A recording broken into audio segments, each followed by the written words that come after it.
नमस्कार, आप देख रहे हैं नेक्स्ट 9 लाइव और मेरा नाम है अंकिता मिश्रा। दिल्ली का कंझावला कांड जो कि सबसे भयावह सड़क हादसे में से एक माना जा रहा है। लोग सड़कों पर उतरे हैं पीड़िता को न्याय दिलवाने के लिए, तो वहीं दूसरी ओर मांग की जा रही है कि सख्त से सख्त सजा हो उन 5 आरोपियों को। पुलिस ने यहाँ पर कई धाराओं में मामले को दर्ज किया हुआ है। 279, 304, 304A, 120B के तहत यहाँ पर मामला दर्ज किया गया है। अब देखना ये है कि इन धाराओं के तहत क्या पीड़िता को न्याय मिल पाता है। फिलहाल क्या कुछ सजा हो सकती है, इस रिपोर्ट में देखिए। इस मामले में पुलिस ने धारा 279, 304, 304A, 120B के तहत मामला दर्ज किया है। अगर गिरफ्तार हुए आरोपी पर इन धाराओं के तहत मामला सिद्ध होता है तो धारा 279 के तहत जानबूझकर या असावधानी से गाड़ी या वाहन चलाकर किसी अन्य की जिंदगी खतरे में डालने पर 3 महीने की सजा और जुर्माने का प्रावधान है। वहीं 304 के तहत गैर इरादतन किसी की जान लेने पर उम्र कैद और जुर्माने का प्रावधान है। 304A के तहत जल्दबाजी में किसी की जान लेने पर 2 साल की सजा का प्रावधान है। एक्सपर्ट्स का कहना है कि यह मामला ड्रंक एंड ड्राइव का है। अगर आरोपी पर मामला सिद्ध होता है तो इन आरोपियों को कठोर सजा मिल सकती है और आजीवन कारावास की सजा भी सुनाई जा सकती है। वहीं आपको बता दें कि पीड़िता के परिवार वालों से मनीष सिसोदिया ने बातचीत भी की। डिप्टी सीएम मनीष सिसोदिया उनके घर भी पहुंचे, मुआवजे की बात की, नौकरी की बात की, 10 लाख मुआवजा भी मिलेगा परिवार को। तो वहीं दूसरी ओर पीड़िता की मां का इलाज भी होगा। क्या कुछ कहा उन्होंने, इस रिपोर्ट में देखिए। गाड़ी में फंसी रही और उसका पता नहीं चला, ऐसा तो हो ही नहीं सकता। कैसा म्यूजिक था और कैसी इग्नोरेंस थी वो, ये दर्दगी के अलावा कुछ नहीं था। आज मैं परिवार से मिला हूँ और बहुत दुखद है। वो लड़की, वो बिटिया अकेला कमाने वाली थी परिवार में। छोटे भाई बहन हैं, बड़े भाई बहन हैं, माँ है उसकी बीमार है। कल सीएम साहब ने भी माता जी से बात की थी और जो भी उनके इलाज में जरूरत पड़ेगी वो सरकार की ओर से पूरा करवाएंगे। उनका डायलिसिस होता है वो सरकार की ओर से लगातार होता रहेगा। सरकार की ओर से जो 10 लाख रुपए इस पॉलिसी के तहत दिया जा सकता है वो सीएम साहब ने मैक्सिमम की घोषणा की है।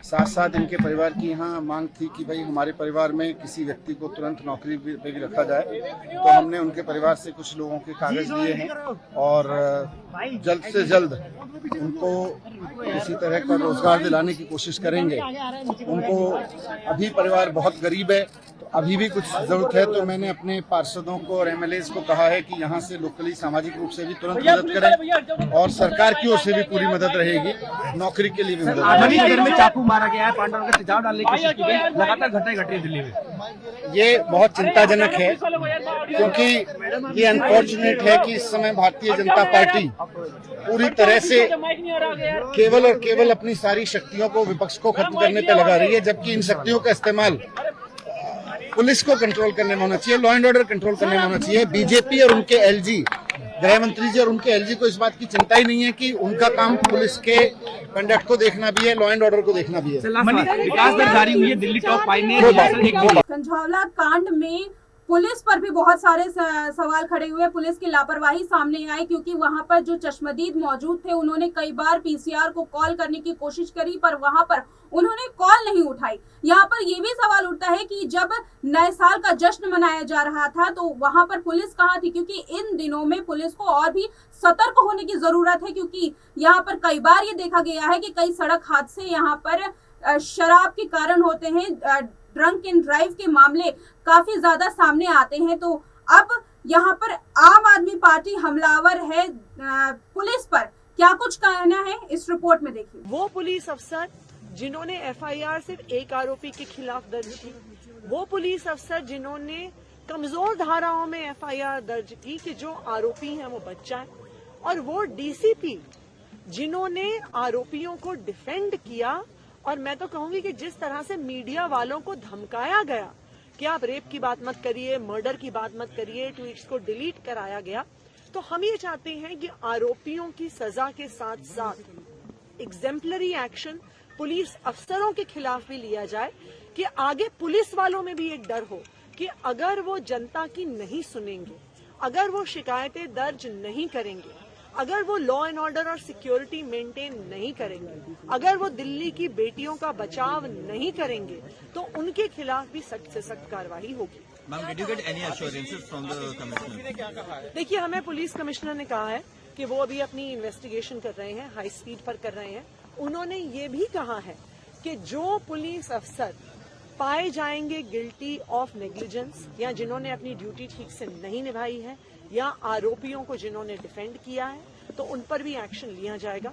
लेकिन हम इस बात का इंतजार करेंगे, हम ये उम्मीद करते हैं कि ये शब्द कमिश्नर यहाँ पर अलग अलग खुलासे किए जा रहे हैं। आपको बता दें कि इससे पहले भी पुलिस इस मामले को लेकर के पीड़िता की सहेली से बातचीत कर चुकी है।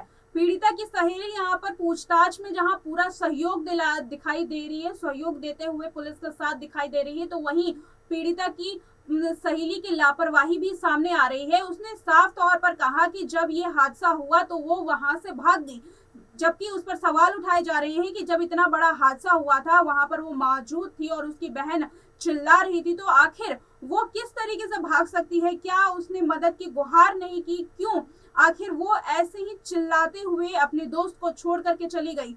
यहाँ पर संभावनाएं भी जताई जा रही थी कि अगर वो समय से मदद की मांग करती तो यहाँ पर हो सकता था कि पीड़िता की जान भी बच जाती। वहीं दूसरी ओर पीड़िता ने सीधे यहाँ पर आरोप भी लगाया कि जो कार चालक थे उनको आवाजें सुनाई दे रही थी पीड़िता की, पर उन्होंने अनसुनी कर दी। अगर वो उनकी आवाजों को अनसुनी नहीं करते तो यहाँ पर हो सकता था कि पीड़िता की जान बच जाती। फिलहाल पुलिस बहुत सारे सवालों के साथ जूझ रही है, इस पूरे मामले को तफ्तीश कर रही है हर एंगल से कि आखिरकार उस वक्त हुआ क्या था।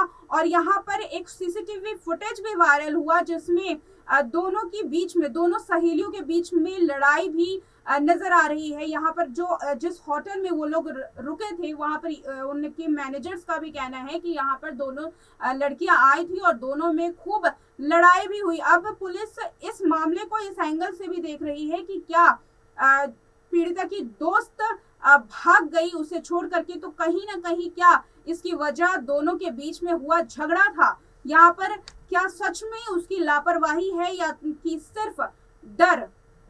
यहाँ बहुत सारे सवाल हैं जिनका जवाब मिलना अभी फिलहाल बाकी है। इस पर कोई भी अपडेट आती है आपको जरूर देंगे। देखते रहिए नेक्स्ट 9 लाइव।